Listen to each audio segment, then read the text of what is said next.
selaku dosen pengampu mata kuliah Pendidikan Agama Islam.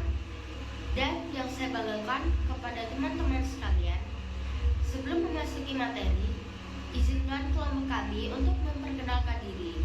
Perkenalkan, kami dari kelompok 7 yang beranggotakan saya Farhana Saida, NIM 2021-296 selaku moderator, dan rekan-rekan saya Melisa Retno Ella, NIM 2021-286, Zevania Kusuma, NIM 2021-287, dan Nur Lutfi Fuadana, NIM 2021-294. Di kesempatan kali ini, kami ingin mempresentasikan materi yang berjudul Islam, Kebangsaan, dan Nasionalisme. Kebangsaan berasal dari kata bangsa. Dalam KBBI, bangsa adalah kelompok masyarakat yang bersamaan asal keturunan, adat bangsa, dan sejarahnya, beserta pemerintahannya sendiri atau kumpulan manusia yang biasanya terikat karena kesatuan bahasa dan kebudayaan dalam arti umum dan menempati wilayah tertentu di muka bumi. Kebangsaan atau nasionalisme selanjutnya mengandung arti sebagai sifat atau keadaan tertentu, seperti suku, bahasa, budaya, adat istiadat, pengalaman sejarah, persamaan nasib, dan cita-cita, agar tercipta sebuah kehidupan yang rukun, damai, tentram, dan untuk demikian, kosakata kebangsaan mengandung juga muatan antropologis dan sosiologis, juga muatan politik, yaitu politik untuk mewujudkan cita-cita terwujudnya sebuah kehidupan aman, damai, tentram, tolong-menolong, sejahtera, lahir dan batin.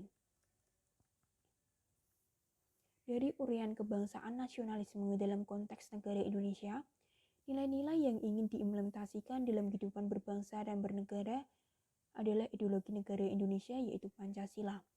Pancasila dijadikan ideologi negara karena mengandung nilai-nilai dasar ketuhanan, kemanusiaan, persatuan, kerakyatan, dan keadilan. Pancasila sebagai ideologi negara Indonesia memiliki urgensi bagi kehidupan berbangsa dan bernegara, yaitu diantaranya yang pertama, membentuk identitas atau ciri bangsa, yang kedua, mempersatukan sesama, yang ketiga, mengatasi berbagai macam tantangan, konflik, dan ketegangan sosial, dan yang keempat yaitu mewujudkan solidaritas dan egalitas. Mendudukan kebangsaan atau nasionalisme dalam sudut pandang agama Islam haruslah dengan cara memandang Islam itu sendiri secara substansialistik, integralistik, dan holistik. Islam sebagai agama atau wahyu tentunya mempunyai gagasan, ide, serta konsep dari Tuhan yang diharapkan bisa direalisasikan dalam kehidupan setiap pemeluknya. Gagasan, ide, serta konsep ini dikenalkan oleh Allah melalui Rasul atau baginda Nabi Muhammad SAW dan dijelaskan olehnya baik secara global maupun rinci. Semua gagasan, ide, serta konsep tersebut setelah dijelaskan oleh baginda Nabi Muhammad SAW menjadi satu kesatuan yang sistematis, mencakup semua dimensi kehidupan manusia yang melangit atau akidah, ibadah murni maupun membumi atau relasi sosial yang kemudian disebut dengan ajaran agama. Dari sini kita bisa memahami bahwa Islam memunculkan ideologi yang menjadi satu kesatuan, sistem atau aturan sekaligus ajaran agama.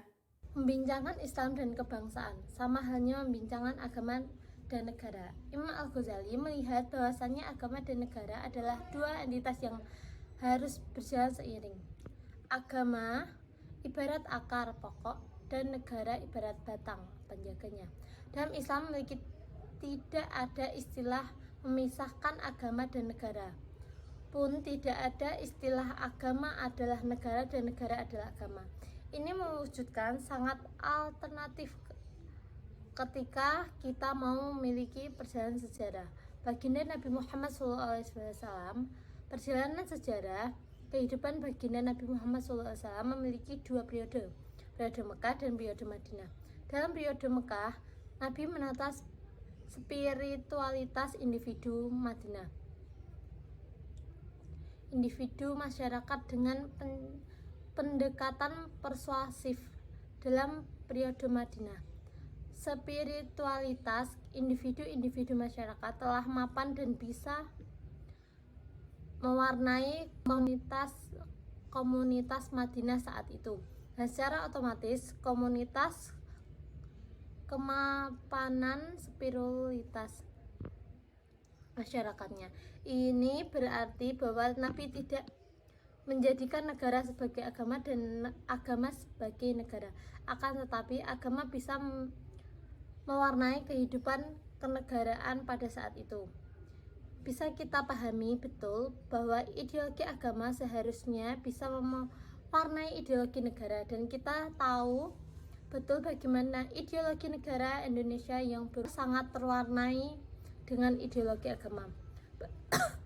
Bagaimana ideologi negara Indonesia dan yang berupa Pancasila ini sudah sangat terwarnai dengan ideologi agama. Ideologi agama tidak harus diformalkan dalam sistem kenegaraan. Ia harus dijadikan sebagai alat kontrol, bukan sebaliknya. Ia tidak boleh difahami secara verbal dan tekstual. Dan ideologi Pancasila mengandung esensi dari ideologi agama, sehingga tidak perlu dipermasalahkan.